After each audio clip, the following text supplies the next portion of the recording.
Audio article by the Common Constitutionalist entitled Washington State's New Wealth Distribution Tax.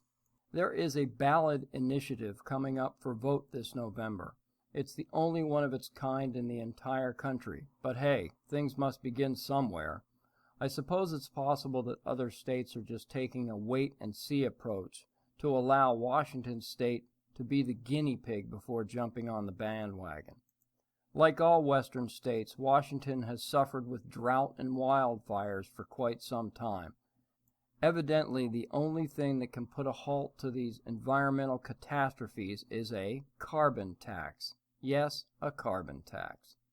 According to ThinkProgress, the people of Washington State will have the rare chance to vote on whether the state should tackle climate change by going after the root cause, rampant atmospheric pollution of greenhouse gases like carbon dioxide. Ballot Initiative 732 is directly modeled after what the article calls the successful and wildly popular carbon tax in British Columbia.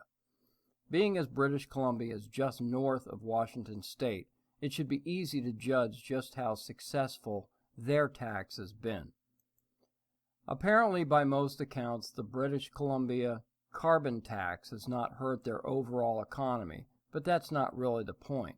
The purported purpose of the tax was and is to stop the ravages of climate change. The tax was instituted to reduce dreaded carbon dioxide emissions, which it did between 5 and 15% for the first couple years.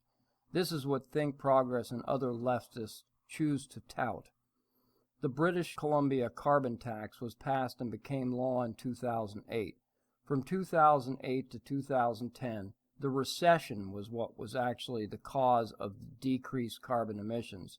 Since then, as their economy began to recover, emissions popped right back up and have increased every year.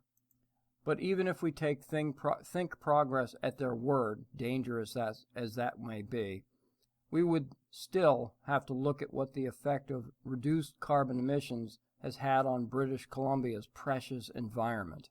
As I stated earlier, the entire West Coast has suffered with drought and wildfires. Therefore, logic would dictate that due to British Columbia's carbon tax of 8 long years, they should not be suffering like the polluters in the western United States. And you'd be wrong about that.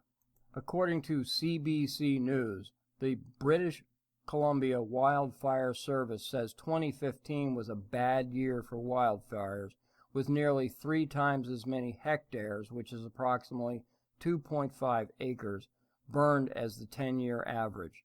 In fact, British Columbia's Fire Information Officer said that certainly fire activity this year, which was 2015, was more intense. They have spent twice the 10-year average, or $287 million, fighting fires in over 300,000 hectares of forest. It's obvious British Columbia's 8-year carbon tax has done exactly squat in combating the mystical beast of man-caused climate change, which of course is the sole cause of drought and wildfires, as well as floods and hurricanes. So if a carbon tax hasn't and won't affect the climate, then what is its true purpose? It is, as is every scheme of the left, twofold. The carbon tax is first and foremost a transfer of wealth, and secondly, it is another form of nanny state control, allowing the state to pick winners and losers by punishing industries it finds offensive, like big oil, in favor of solar and wind.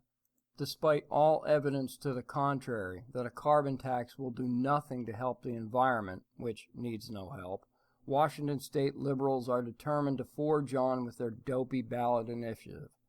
But this is exactly what our founding fathers have envisioned for our nation. This is federalism, where individual states can do pretty much anything they wish, pass as many stupid and useless laws as they want, whether it be Romney Care in Massachusetts, California, which has too many to name, or a carbon tax in Washington State. Thank you for listening.